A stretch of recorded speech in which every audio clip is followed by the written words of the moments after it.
Hey, AP Chemsters, this is Mrs. Vandalay bringing you Blankwalle 5.6.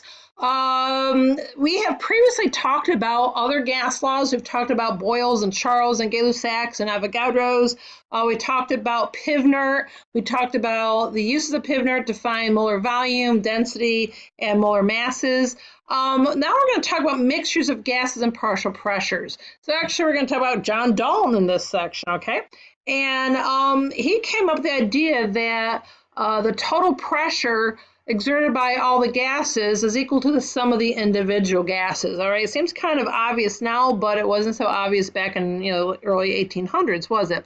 I just want to also note that your equation sheet that you'll be given on the AP exam has quite a few of these formulas on it, so you don't have to memorize all these things. So you will find the combined gas law, the Pivnert. You'll also find these equations on that equation sheet. So what happens now if you use the Dalton's law of partial pressure, this P total, this idea here, we can also derive another relationship that deals with moles. Okay, so let's go to the next page real quick.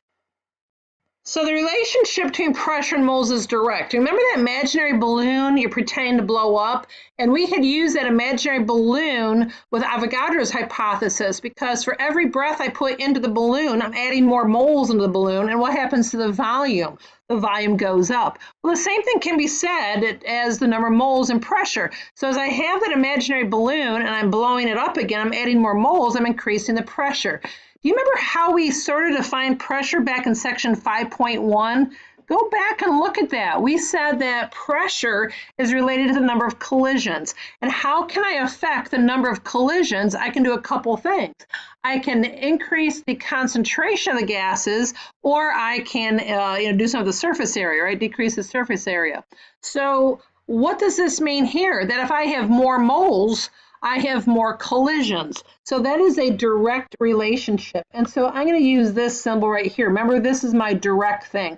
And if it's direct, what can I do? I can divide. Okay, remember doing that? And that's kind of what's going on over here. Okay, that's what they're talking about here. I'm going to kind of play with this equation. I want to rearrange it. Oops, sorry about that. Rearrange it a little bit. And I want to put pressure 2 down below, and I want to put N1 on top, and you'll see why. So then I'm going to rearrange it a little bit more, or not really rearrange it, but I want to redefine it. That's what I want to do. I want to say that the 2, so instead of making P2, let's make it P total. Instead of N2, let's make it N total. And there I go. And finally, if you go back on the prior page, what did we define this idea of N1 over NT? That's that mole fraction. So what happens is that P1 over PT is equal to chi. That is the Greek letter for a small case c in the Greek alphabet, and that's your chi. And chi represents the mole fraction. If you look on your equation sheet, it's there. And what is a mole fraction? It is the moles that you want over the total moles. Okay, so it's the part that you're interested in over the total number of moles, and that's defined as chi. So I want to do one more thing. I want to put T total back over, or pressure total back on the other side. And this is our last equation. I believe that is also on your equation sheet as well. And what does this tell me? That the pressure of the individual gas is equal to the mole fraction times the total pressure. And think about it this way. Our atmosphere is about 75% nitrogen. And what does that 75% mean? Out of every 100 atoms, 75 of them are nitrogens, okay? So in a sense, that is a mole fraction. So I can say every 75 or out of every 100 moles of gases, 75 moles are nitrogen. That is a mole fraction. So 75 divided by 100 is 0.75, which is 75%. So how can I find the partial pressure of this nitrogen? I take your 75% times the total pressure. Okay, that's in a sense what's going on here. So let's see what else is going on here. So this is the partial pressure of each gas in a mixture of gases in a container depends on the number of moles of the gas. That's correct. The total pressure is the sum. Can you highlight that for me? Of the partial pressure is it depends on the total moles of the gas present, no matter what kind of gases there are. So problem number 19 says when a gas mixture contains an equal number of moles of helium and neon, a total pressure of the mixture is 3 atmospheres. What's the partial pressure of helium and neon? Let me scroll this up. So here's the equation that deals with partial pressures and moles. Why do I know to use that? Because what are they asking for? Partial pressure. What did they give me? Total. What else they tell me? They told me something about moles. All right. So I'm looking to use this. All right. So what is the chi? The chi of helium is the moles of helium divided by the total number of moles in the sample. So in this case, moles of helium and neon. What do I do with that? I multiply it by the pressure total. Now, they say that you have equal number of moles of hydrogen and helium. So if I have 1 mole of helium, how many total moles do I have? Well, 1 plus 1 is 2. What if I had 4 moles of helium? Then I have 4 moles of helium and 4 moles of neon for a total of 8 moles, so I still have reduced as a half. So if you have equal number of moles, your mole fraction is 1/2. I'm going to multiply it by 3.0, and I get 1.5 atm. The math wasn't too hard, was it? So this is your partial pressure of helium. Well, what they asked me, they didn't ask me just for helium, they asked for neon too, and it's the same. How do I know it's the same? Folks, the moles are the same, so the pressures are the same, okay? And that's all you do. So if you look at the next one, a little bit more to it. I have a 1 liter mixture of helium, neon, and argon. The total pressure is 663 at 298. The partial pressure of helium is 341. The partial pressure of neon is 112. What is the mass? What's the mass of argon present in the mixture? Whoa! All right, how does mass work in? Well, I think I need some moles. I'm going to approach this maybe a little different way. You might be able to see quickly and how I can find the pressure of just argon, okay? I would use Dalton's law of partial pressure and talk about the total of the helium, neon, and argon adds up to, what, 663, right? But how will I find, in a sense, the number of moles of argon alone, okay? I can do it one of 2 ways. I really can. So why don't we figure out the partial pressure of argon first and then figure out what I'm going to do about moles of argon. All right, so let me set this up for you. Okay, so here is Dalton's law of partial pressure. I am given 2 out of the 3 individual gases. I know what the total pressure is. So it's not that hard to come up with the partial pressure of argon, okay? So now that I know this, I could solve for the mole fraction of argon, but the problem is, how will I know exactly what the total number of moles are? That's the hard part, just using that idea of chi. I think it's personally easier just to go ahead and use now Pivner.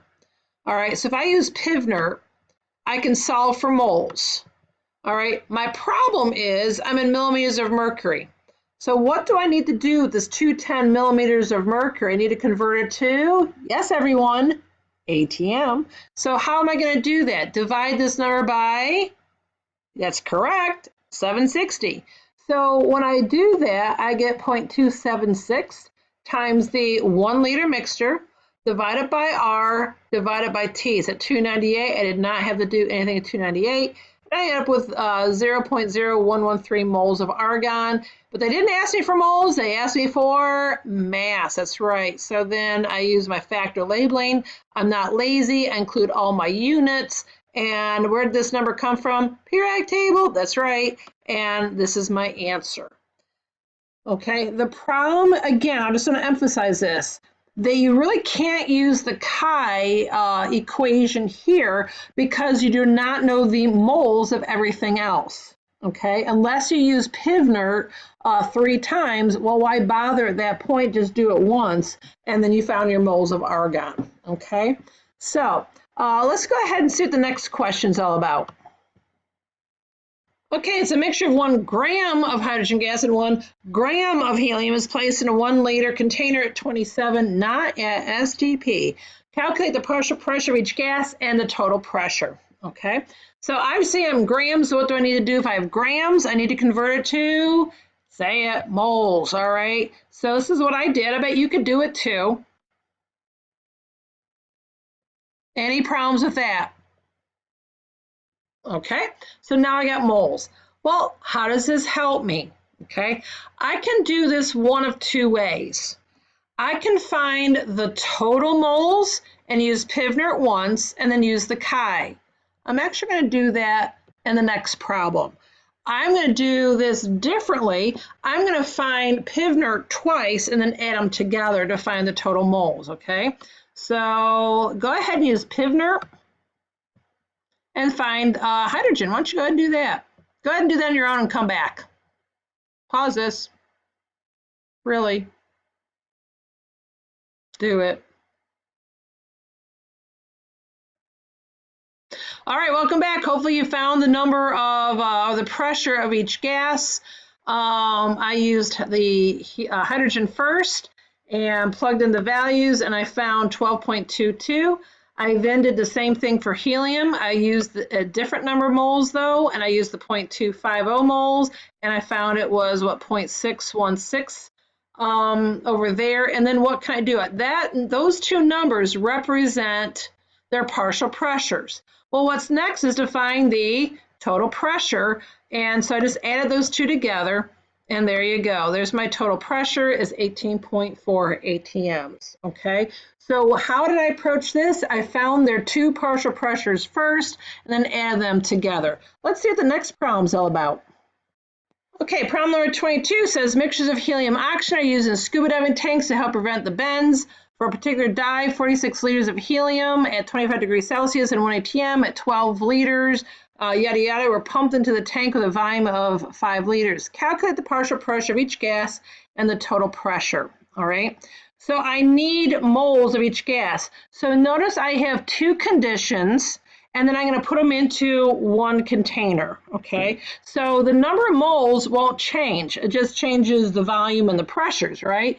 So I can find the moles of hydrogen, or excuse me, of helium and of oxygen before putting them into the scuba thing. So why don't you go ahead and solve for moles of both helium and oxygen, given those conditions, and then come back.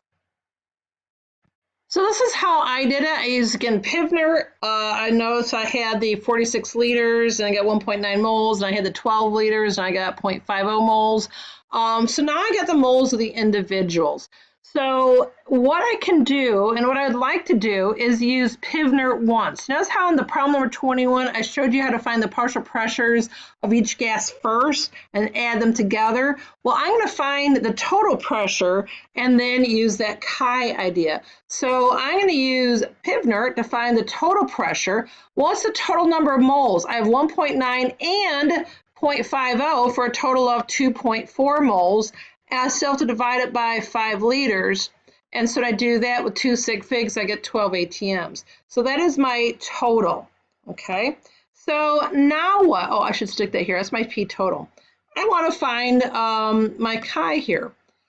I want to know what the partial pressure of helium is. Well, I'm going to take my 1.9, that's my moles of helium, divided by the total number of moles times the total pressure. And when I do that, I got 9.5.